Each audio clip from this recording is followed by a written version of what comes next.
આવતીકાલે સમગ્ર દેશમાં 23 લાખથી વધારે જે વિદ્યાર્થીઓ છે તે નીટની પરીક્ષા આપવાના છે।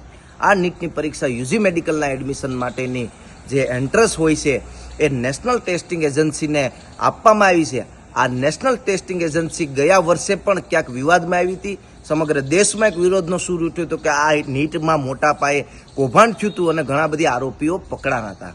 આજના સમાચાર પત્રોના માધ્યમથી અમને જાણવા મળ્યું છે કે રાજકોટના ઘણા વિદ્યાર્થીઓ દ્વારા આ વચેટિયાઓ જે કૌભાંડીઓ છે એ કૌભાંડીઓ દ્વારા 75 થી 1 કરોડની માંગણી કરી હતી કે ભાઈ તમે એટલા પૈસા આપો તો તમારા છોકરાઓને અમે 650 ઉપર માર્ક અપાવશું અને આ અમારું આખું સ્કેન્ડલ છે। આ કોકવે સ્ટિંગ કર્યું હતું અને આજના સમાચાર પત્રોમાં આપણે જાણવા મળે છે।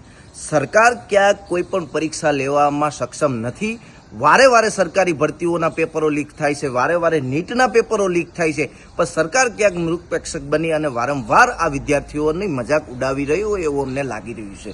કેમ કે ગયા વર્ષે જો નેશનલ ટેસ્ટિંગ એજન્સી દ્વારા આવું મોટું કૌભાંડ બહાર આવ્યું હોય છતાં આ વર્ષે પણ એને આ કોન્ટ્રાક્ટ આપવામાં આવ્યો છે અને આપણી સામે આનું રિઝલ્ટ છે, ત્યારે હું આ સરકારને કહેવા માંગુ છું, આ સરકારના શિક્ષણ મંત્રીને કહેવા માંગુ છું કે લાખો વિદ્યાર્થી દિવસ રાત મહેનત કરે છે, પોતાના પેરેન્ટ્સ પેટે પાટા બાંધી અને મહેનત કરી અને ફી ભરે છે અને ભણાવે છે, ત્યારે આવા સેટિંગિયા જે લોકો છે અને સેટિંગિયા જે એજન્ટો છે એના દ્વારા આ સેટિંગ કરી અને ક્યાંક ને ક્યાંક જે જેન્યુઅલ વિદ્યાર્થીઓ છે તેની સાથે અન્યાય થાય છે। ત્યારે આ ગુજરાત એનએસયુઆઈ દ્વારા એક માંગણી છે કે જે આવતીકાલે જે પરીક્ષા લેવાવાની છે એ પરીક્ષા તટસ્થ અને સ્પષ્ટતાપૂર્વક અને સારી રીતે લેવામાં આવે કે એમાં કોઈ સેટિંગ ના હોય, જેથી કરીને આ લાખો વિદ્યાર્થીઓ છે તેનું ભવિષ્ય ના બગડે, તેવી જ અમારી ખાસ એક અપીલ છે સરકાર પાસે। મિત્રો, આવા જ વિડીયો અને શોર્ટ્સ જોવા માટે આજે જ અમારી ન્યૂઝ રૂમ યુટ્યુબ ચેનલને સબસ્ક્રાઇબ કરો।